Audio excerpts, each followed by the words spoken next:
গল্পের শুরুতেই আমি বলে দিই, এই গল্পের প্রত্যেকটা সিজনই একে অপরের সঙ্গে সম্পর্কযুক্ত।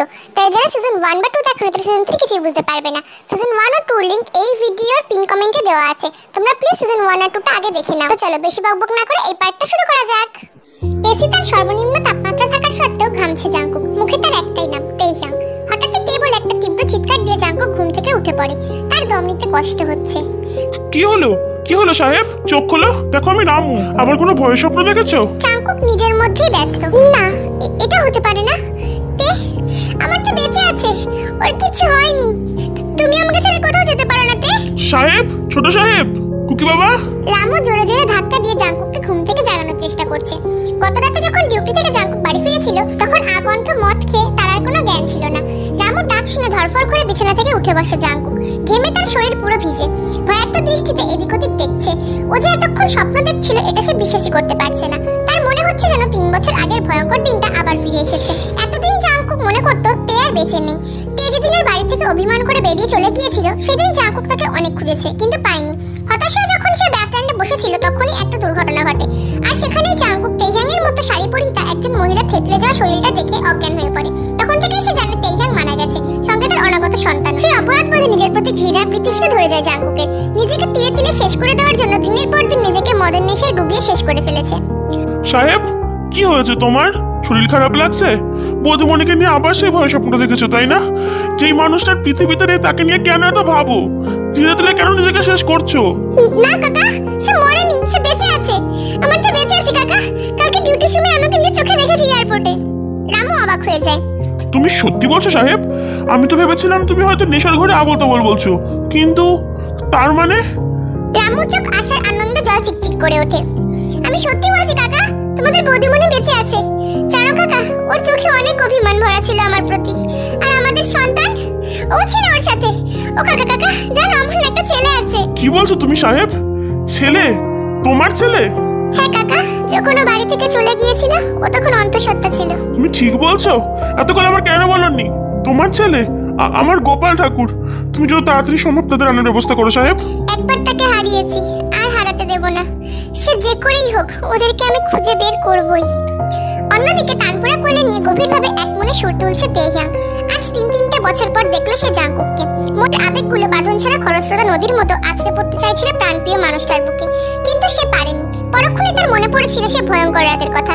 নিজেকে শাসনের বেড়াজালে আটকে নিয়েছিল সে, কিন্তু বেহায়া মনটা যে বড্ড ভালোবাসে ওই পাষাণটাকে। হোক না সে আবেগহীন, হোক না সে দক্ষ অভিনেতা, হোক না সে হৃদয়হীন প্রতারক। দিদি, কুকি বাবা উঠে পড়েছে, তুমি আসো, ওকে খাওয়াবে। হঠাৎ লিসার কথায় তের ধ্যান ভাঙে। সে কোনো মতে নিজের চোখের জলটা মুছে বলে, হ্যাঁ রে তুই যা, আমি আসছি। আচ্ছা দিদি, তুমি সবসময় আমার দুঃখের গান কেন গাও বলো তো?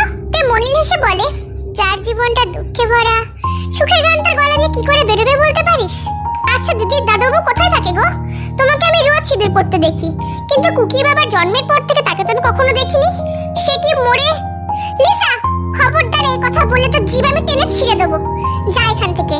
লিসা রান্নাঘরে চলে যেতেই তে চলে যায় তার বেঁচে থাকার শেষ আশাটুকুর কাছে। জাংকুক চুপচাপ তার কেবিনে মাথা নিচু করে বসে আছে। তার সামনে জিজ্ঞাসু দৃষ্টি নিয়ে বসে আছে তার সহকর্মী কাম বেস্ট ফ্রেন্ড অফিসার মিন ইয়ুঙ্গি সুগা। জাংকুক, কি হলো? Tell me what happened.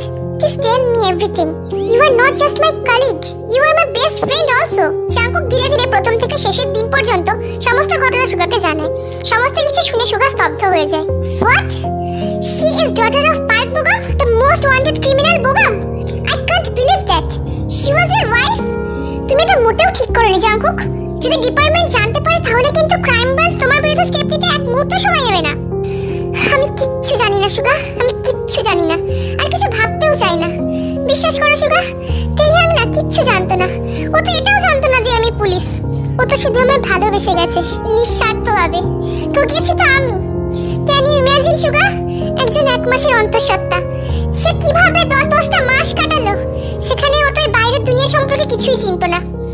আমি তো জানিও না সে কত বিভৎস সময়ের মধ্যে দিয়ে গেছে। আমি যে নিজের স্বার্থের জীবনটা তছনছ করে দিয়েছি সুগা। জানিস, এসব যখন ভাবি তখন মনে হয় নিজেকে শুট করে দিই। হয়তো আমি একজন খুব বড় সফল পুলিশ কর্মী, কিন্তু একজন সবথেকে ব্যর্থ স্বামী, আর তার থেকেও বড় ব্যর্থ একজন বাবা। জাংকুকের চোখ দিয়ে জল পড়ছে।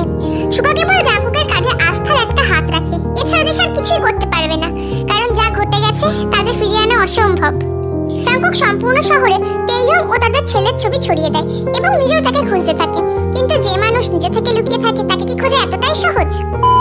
কেটে যায় এক সপ্তাহ, জাংকুক কোনো মতে তেইহংকে খুঁজে পায় না। একই জাংকুক খুব ফ্রাস্ট্রেটেড ছিল, তার উপর কলকাতার রাস্তায় এই জ্যাম। জাংকুক বিরক্তির সঙ্গে গাড়িতে থাকা রেডিওটা চালায়। প্রথমে তার সেদিকে কোনো ধ্যান না থাকলেও হঠাৎই একটা কণ্ঠ সে স্তব্ধ হয়ে যায়।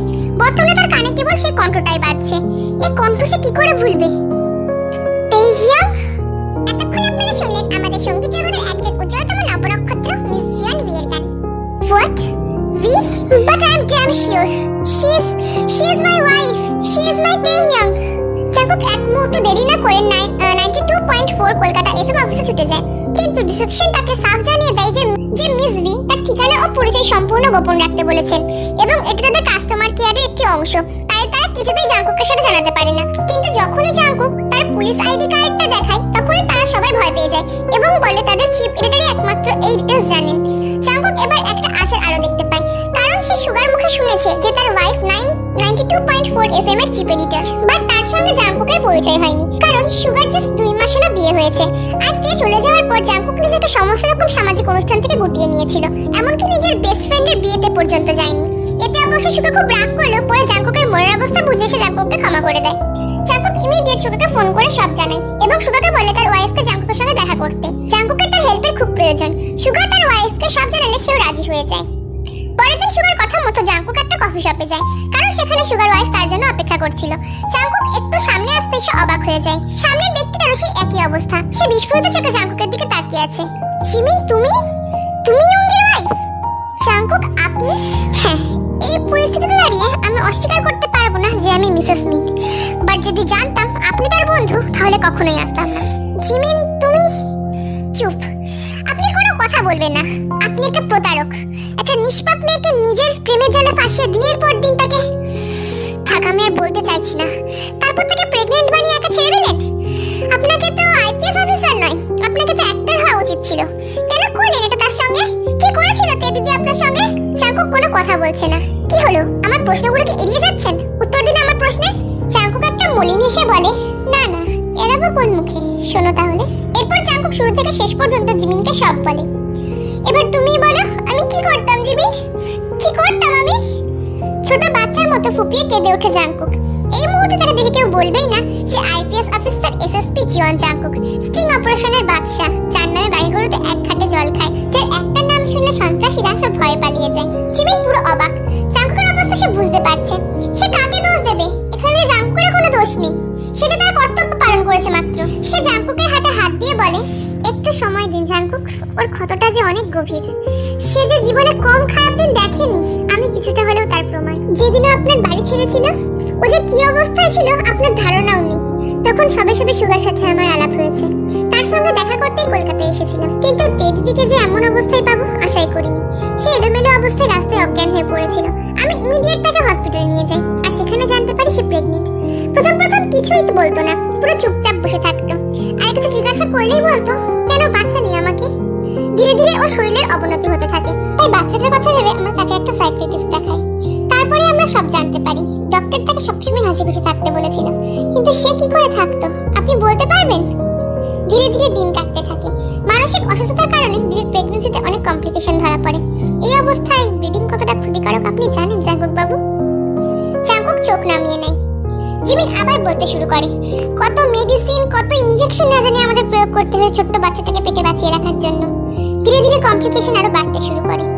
শেষে ডেলিভারির দিন যখন তার লেবার পেইন শুরু হয়, তখন তো আমরা প্রায় ধরেই নিয়েছিলাম যে মা বাচ্চা কেউ বাঁচবে না, এতদিনের সমস্ত লড়াই হয়তো নিমিষেই শেষ হয়ে যাবে। কিন্তু ঈশ্বরের অশেষ কৃপায় বহু বিপদ অতিক্রম করে তেকুকির জন্ম হয়। জাংকুক কাঁদছে, তার মনে হচ্ছে নিজেকে শুট করে দিতে। ওর নাম তেকুকি? হ্যাঁ, এই নিন দিদির ঠিকানা। জানি অভিমানের পাহাড়টা অনেক বড়, কিন্তু আমি বিশ্বাস করি আপনি পারবেন। আর হ্যাঁ, সুগা এসব ব্যাপারে কিছুই জানে না, আমি ওকে এসব কিছুই জানাই। থ্যাঙ্কস জিমিন, থ্যাঙ্কস আ লট। তুমি না থাকলে আমি কি করতাম আমি নিজেও জানি না। ধন্যবাদ দিয়ে আমাকে ছোট করবে না জাংকুক বাবু, এটা আমার কর্তব্য ছিল। পরের দিন জাংকুক জিমিনের বলা ঠিকানায় চলে যায় এক বুক আশা নিয়ে। দরজায় কড়া নাড়তেই লিসা দরজা খুলে দেয়। কাকে চাই? আমি তেইহং আছে? রুমের মধ্যে থেকে জাঙ্কুকের গলার আওয়াজ শুনে ভেতরটা ছ্যাঁত করে ওঠে তের। মুখে ভর করে একরাশ ভয়, নিজের সন্তানকে হারানোর ভয়। কি হবে যদি জাঙ্কুক তার সন্তানকে দাবি করে? তে শক্ত করে আঁকড়ে ধরে তেকুকে তার বুকে। এখানে তেইয়াং বলে কেউ থাকে না, খামোখা বিরক্ত করবেন না তো, জানতে যান। না আমি জানি, প্লিজ প্লিজ একবার অন্তত বাড়ির মালিককে ডেকে দিন প্লিজ। লিসা বিরক্ত হয়ে তেকে ডাকে। কোনো উপায় না দেখে তেইয়াং কাঁপা কাঁপা পায়ে দরজার সামনে এসে দাঁড়ায়। তে জাঙ্কুক কাতর কণ্ঠে বলে, ফিরে চলো তে, তোমাকে ছাড়া যে আমি এক মুহূর্ত বাঁচতে পারবো না। তোমাকে ছাড়া যে জীবন ম্যানশন পুরো নিষ্প্রাণ। আমার জন্য না হোক, অন্তত আমাদের সন্তানের জন্য। তাকে অন্তত তার বাবার থেকে আলাদা করো না। তুমি এভাবে আমাকে আমার সন্তানাধিকার থেকে বঞ্চিত করতে পারো না তেইয়াং। এই শেষ কথাটা যেন তের মনের মধ্যে জ্বলতে থাকা ছাইচাপা আগুনকে আরো দাও দাও করে জ্বালিয়ে দেয়। সপাটটা একটা চড় এসে পড়ে জাঙ্কুকের গালে। জাঙ্কুক চোখ বন্ধ করে নেয়, কোনো প্রতিবাদ করে না। তে বজ্র কণ্ঠে বলে, খবরদার এসিপি জিওন জাঙ্কুক, ও আপনার কেউ নয়। আপনারা পুরুষরা কি ভাবেন বলুন তো আমাদের? আমরা কি আপনাদের হাতের পুতুল? যখন খুশি কাছে টেনে নেবেন, তাকে ভোগ করবেন, তারপর খেলা শেষ হয়ে গেলে ডাস্টবিনে ফেলে দেবেন। খুবই সহজ তাই না? আর আর কি যেন বলছিলেন? পিতৃত্ব? কিসের পিতৃত্ব? কে বাবা? ওর কোনো বাবার দরকার নেই। বাবা ছাড়া তো আমিও বেঁচে আছি। আমি কি বেঁচে নেই বাবা ছাড়া? লাগবে না ওর কোনো বাবার। আর আমি চাই না আপনার মতো করে নরপিশাচের ছায়া আমার সন্তানের ওপর পড়ুক। জাঙ্কুকের শ্বাস আটকে আসছে, বুকে তীব্র ব্যথা হচ্ছে। তার প্রত্যেকটা কথা যেন তার অন্তর আত্মাকে জ্বালিয়ে দিচ্ছে। তে শাট আপ। কোনো বাবার প্রয়োজন নেই। আমি ওর বাবা, আমি ওর মা। আমি চাই না কোনো মানুষরূপী নরপিশাচের ছায়া আমার ছেলের ওপরে পড়ুক। Now get lost from my house Jeon Jungkook. Jungkook মূর্তির মতো দাঁড়িয়ে আছে। তখনই কোথা থেকে যেন ছোট্ট কুকি এসে জাঙ্কুকের পা জড়িয়ে ধরে বলে, তুমি পুলিশ। জাঙ্কুক ছোট্ট কুকিকে জাপটে ধরে। তার দুই চোখ দিয়ে নামছে স্নেহের অশ্রু। পুলিশ না সোনা, আমি তোমার কেউ না। তে একটা হ্যাচকা টান দিয়ে তেকুককে জাঙ্কুকের কোল থেকে ছিনিয়ে নেয়। জাঙ্কুক আহত দৃষ্টিতে সেই দিকেই তাকিয়ে থাকে। সে দেখে ঠিক কতটা পরিমাণে ঘৃণা জমে আছে তের মনে তার জন্য। জাঙ্কুক হেরে যাওয়া সৈনিকের মতো উঠে দাঁড়ায়। না, তেইয়াং তাকে ক্ষমা করেনি। তার মুখে ফুটে ওঠে একটা মলিন হাসি। সে আহত ও বিধ্বস্ত গলায় খুব আস্তে করে বলে, ছেলের নামও কুকি রেখেছ? ভালো থেকো তে, আর কখনো আসবো না। আর আমার এই মুখটা যেন আর কখনো তোমাকে দেখতে না হয়, সেই ব্যবস্থাই করব। জাঙ্কুক আর এক মুহূর্ত সেখানে দাঁড়ায় না, ছুটে বেরিয়ে যায়। শেষের কথাগুলো শুনে তের বুক কেঁপে ওঠে।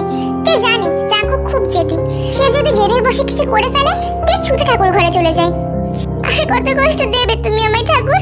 তুমি তো জানো হাজার অন্যায় করলেও এই পাষাণটাকে আমি আজও ভালোবাসি। আজও তার মঙ্গল কামনে শাখা সিঁদুর পরি। সবই তো কেড়ে নিয়েছো, এই সিঁদুরটুকু অন্তত কেড়ে নিও না ঠাকুর। তার কোনো ক্ষতি হতে দিও না তুমি। ঠাকুর। কেটে যায় এক সপ্তাহ। তো জাঙ্কুকের কোনো রকম খোঁজ পায়নি। সে এমনি বিধ্বস্ত ছিল। তার উপর এমন একটা খবর সে শোনে যেটা তাকে সম্পূর্ণ ভেঙে গুড়িয়ে শেষ করে দেয়। লিসা কুকুরকে নিয়ে পার্কে গিয়েছিল। সেখানে কিছু গুন্ডা এসে জোর করে তাকে তুলে নিয়ে যায়। তের নিজেকে নিঃস্ব বলে মনে হচ্ছে। সে কি করবে, কোথায় যাবে কিছু বুঝতে না পেরে জিমিনের কাছে ছুটে যায়। সুগার আজকে অফ ডে ছিল। তেকে দেখে সে চিনতে পারে। বৌদি তুমি? সুগারকে কালকে জিমিন সবই বলেছিল। তে দিদি, তোমার এই অবস্থা? আমার কুকিকে ওরা নিয়ে গেছে জিমিন। সুগার আর জিমিন দুজনেই প্রচন্ড অবাক হয়ে যায়। হোয়াট? কি করে? আমি রেকর্ডিং এ গিয়েছিলাম। তে প্রথম থেকে তাদেরকে সব বলে। আমি কি করব জিমিন? ওকে ছাড়া যে আমার আর কেউ নেই। ও যে অনেক ছোট, ও তো কারোর ক্ষতি করেনি। ও তো এখনো ঠিকমতো কথা পর্যন্ত বলতে পারে না। ও যে এখনো ঠিকমতো বাইরের খাবারটা পর্যন্ত খেতে পারে না। ও কি করে থাকবে বলতো জিমিন? তে অঝরে কাঁদছে। এই বাচ্চাটাই যে তার শেষ সম্বল। জিমিন তেকে সামলাতে থাকে। তখনই সুগা বলে, বৌদি জাঙ্কুক জানে এই খবরটা? জাঙ্কুকের নামটা শুনে তে চোখ মুখ চিকচিক করে ওঠে। জিমিন তেকে সামলে বলে, সব মান অভিমান এখন দূরে রাখো দিদি। উনি তেকুকের বাবা, আর তাছাড়া উনি পুলিশ বিভাগের একজন হায়ার র্যাঙ্কের অফিসার। তোমাদের মান অভিমান এখন দূরে রেখে তোমার দরকার তাকে জানানো। সুগা, জাঙ্কুকদের বাড়ি চলো।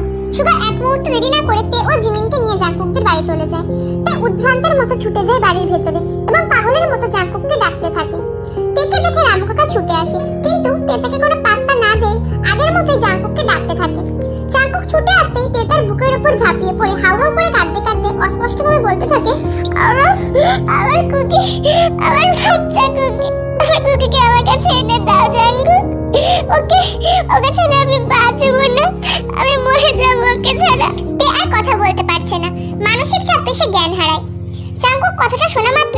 হয়ে যায়। এই চোখ খোলো, দেখো আমি আছি তো। আমি আমাদের সন্তানকে ঠিক ফিরিয়ে আনবো। আমি নিজের জীবনের শেষ রক্তবিন্দুটুকু দিয়ে হলো তাকে আমি ফিরিয়ে দেবো তোমার কোলে। I promise. হঠাৎ জাঙ্কুকের মোবাইলটা সশব্দে বেজে ওঠে। সে দেখে সোফাতে কোনো রকমে শুয়ে দিয়ে কলটা রিসিভ করতে ওই পাশ থেকে একটা আওয়াজ ভেসে আসে। হ্যালো এসপি জিয়ন জাঙ্কুক, কি ব্যাপার, খুব টেনশনে আছেন মনে হচ্ছে। কে বলছেন আপনি? সেটা পরে বলছি। তো খুব ভয় পেয়ে গেছেন তাই না? নিজের সন্তানকে বিপদে দেখলে কোনো বাবাই যে ঠিক থাকতে পারে না, সে যতই ধূর্ত হোক, বুক তো কাঁপবেই। জাঙ্কুক রেগে গিয়ে বলে, কে বলছেন কি আপনি? আমাকে কিভাবে চিনলেন আপনি? আপনি কিভাবে জানেন আমার সন্তানকে খুঁজে পাওয়া যাচ্ছে না? এতদিন ধরে শুধু তোমাকে খুঁজেছি আমি, কিন্তু তুমি এতটাই চালাক যে সবকিছু হাইড করে রেখেছো। কিন্তু কতদিন এসপি দেখেছো নিজের সন্তানের ক্ষতি হলে কতটা কষ্ট হয়? আমারও হয়েছিল যখন তুমি আমার মেয়েকে প্রেমের জালে ফাঁসিয়ে বিয়ে করে দিনের পর দিন তাকে ব্যবহার করে অন্তঃসত্ত্বা বানিয়ে শেষ পর্যন্ত রাস্তায় ছেড়ে দিয়েছিলে। তোমাকে আমি এত সহজেই ছেড়ে দেবো? Park program? হ্যাঁ, আমি পার্ক প্রোগ্রাম, যাকে তুমি তিনটে বছর ধরে খুঁজে চলেছো কুত্তার মতো। তুমি যেমন আমার মেয়েকে ব্যবহার করে আমার সর্বনাশ করেছো, তেমনি আমি তোমার ছেলেকে ব্যবহার করে তোমাকে শেষ করে দেবো এসপি জিয়ন জাঙ্কুক। কি বলতো, আবেগ জিনিসটা না খুব খারাপ, আর এটাই মানুষকে দুর্বল করে দেয়, যেটা করে দিয়েছে তোমাকে। দেখুন, আপনার মেয়ে প্রচন্ড কষ্ট পাচ্ছে। আপনি প্লিজ কাইন্ডলি বাচ্চাটাকে পাঠিয়ে দিন, আমি নিজে আপনার কাছে ধরা দেবো। I promise. আর জিয়ন জাঙ্কুক যা কথা দেয় তা সে কখনোই ভাঙে না। জাঙ্কুক সুগাকে হাতে ইশারায় চুপ থাকতে বলে এবং চোখের ইশারায় নাম্বারটাকে ট্র্যাক করতে বলে। কে চাই তোমাকে ধরতে? প্রথমে মনে করেছিলাম তোমাকে শেষ করে দেবো, বাট এখন আর করবো না, কারণ মৃত্যুর থেকেও বড় যন্ত্রণা হলো সন্তান হারানোর যন্ত্রণা। আর যে মেয়ে বাবার বিরুদ্ধে গিয়ে তাকে পুলিশে ধরানোর ব্যবস্থা করতে পারে, তার প্রতি আমার কোনো মায়া, মমতা, কর্তব্য কিচ্ছু নেই। আর তোমরাও দেখো সন্তান হারানোর যন্ত্রণা ঠিক কেমন। আর তোমার জন্য একটা গিফট আছে এসপি। বললাম এই কথাটা বলি ফোনটা কেটে দেয়। জাঙ্কুকের মোবাইলে সাথে সাথে একটা মেসেজ আসে। জাঙ্কুক দেখলো ছোট্ট তেকুকে মুখে রুমাল বেঁধে ফেলে রাখা হয়েছিল বিছানার উপর। ছেলেটা কাঁদতে কাঁদতে ঘুমিয়েই পড়েছে। নিজের শিশু সন্তানকে এরকম অসহায় অবস্থায় দেখে বুকের ভেতরটা মুচড়ে উঠলো জাঙ্কুকের। চোখটা হঠাৎ ঝাপসা হয়ে আসে। নিচে ক্যাপশন দেওয়া, বিশ্বাস হলো তো তোমার ছেলে আমার কাছেই আছে? দেখি তোমার বুদ্ধির কত ধার এসপি জিয়ন জাঙ্কুক, পারলে উদ্ধার করো তোমার ছেলেকে। জাঙ্কুকের মাথাটা যেন ঘুরে গেল ছবিটা দেখে। সুগা জাঙ্কুককে সামনে নিয়ে বলে, you should be strong Jungkook, এই সব দেখে ভেঙে পড়লে চলবে না। উনি তোকে উত্তেজিত করতে চাইছেন যাতে তুই কোনো একটা ভুল করিস আর উনি পালানোর সুযোগ পান। You are right Suga. Location কোথায় দেখাচ্ছে? সল্ট লেকের একটা পরিত্যক্ত ফ্ল্যাটে, রুম নাম্বার 306। ওকে, আমি আসছি, এর খেয়াল রেখো তোমরা। জাঙ্কুক চলে যাচ্ছিল। এমনই সময় তে জাঙ্কুকের হাতটা টেনে ধরে বলে, বিষ বৃক্ষ কখনোই সুস্বাদু ফল দেয় না জাঙ্কুক, সে সব সময় গরলে উৎপন্ন করে।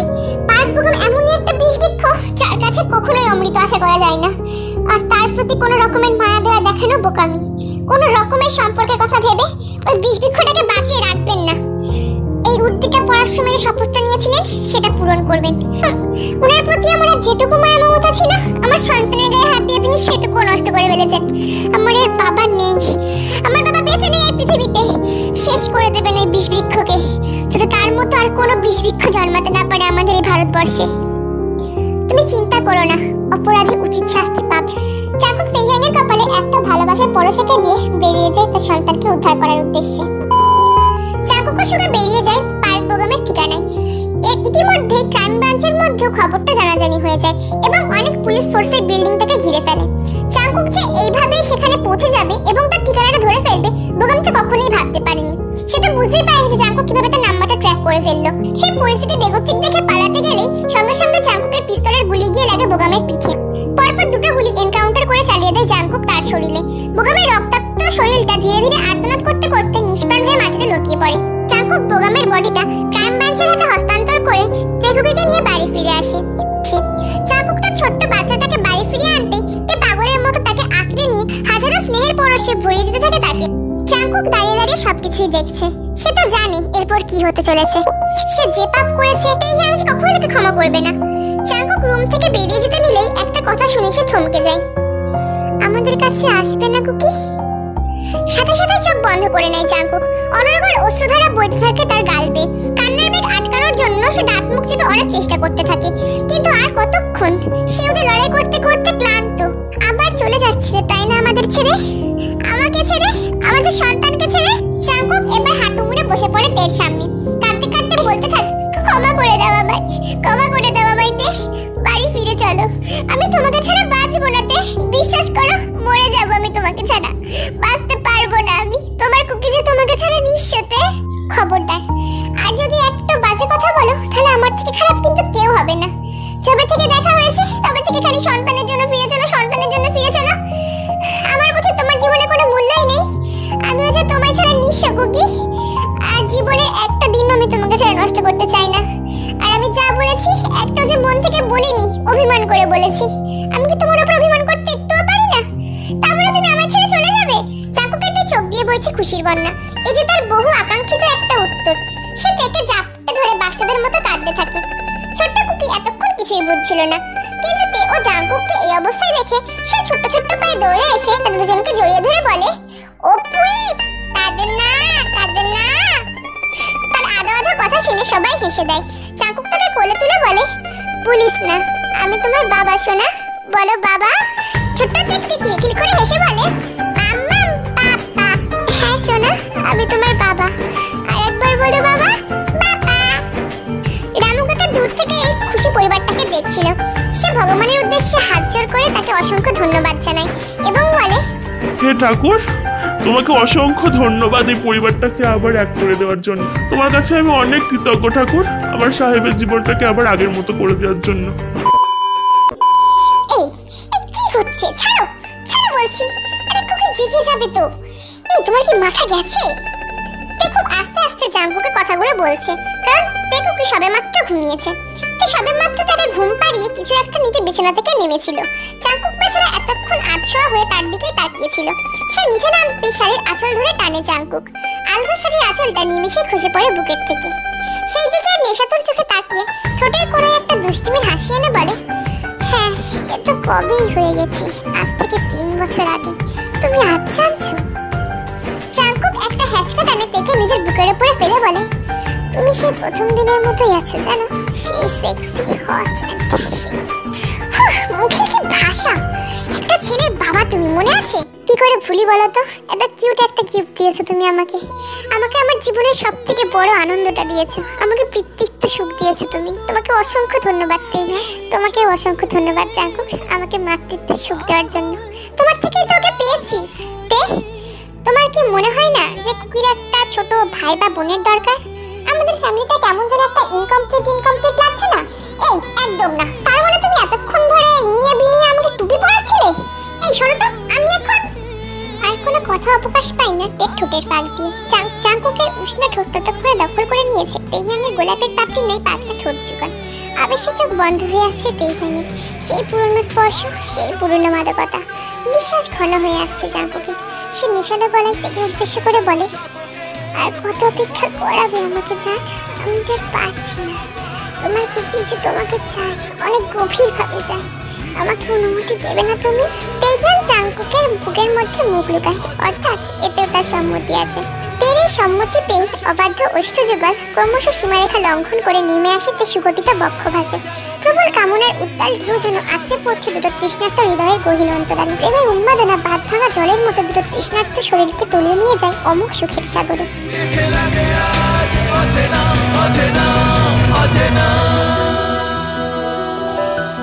রাতের শেষে পর্দার ফাঁক দিয়ে এক চিলতে রোদ এসে পড়ে তেইহানের চোখের ওপর। চাঙ্কুকের উন্মুক্ত প্রশস্ত বুকে এলিয়ে থাকা মাথাটা তুলে সে একবার তাকায় চাঙ্কুক ও তার বুকের ওপর ঘুমন্ত অবস্থায় থাকা তাদের সন্তানের দিকে। ঠোঁটের কোণায় এক চিলতে হাসি খেলে যায় তের। আজ থেকে তাদের জীবনে শুরু হলো একটা নতুন দিন, যেখানে থাকবে না কোনো ভয়, থাকবে না কোনো কপটতা, থাকবে না কোনো মিথ্যের আশ্রয়। কেবল থাকবে একরাশ ভালোবাসা, ভরসা ও বিশ্বাস।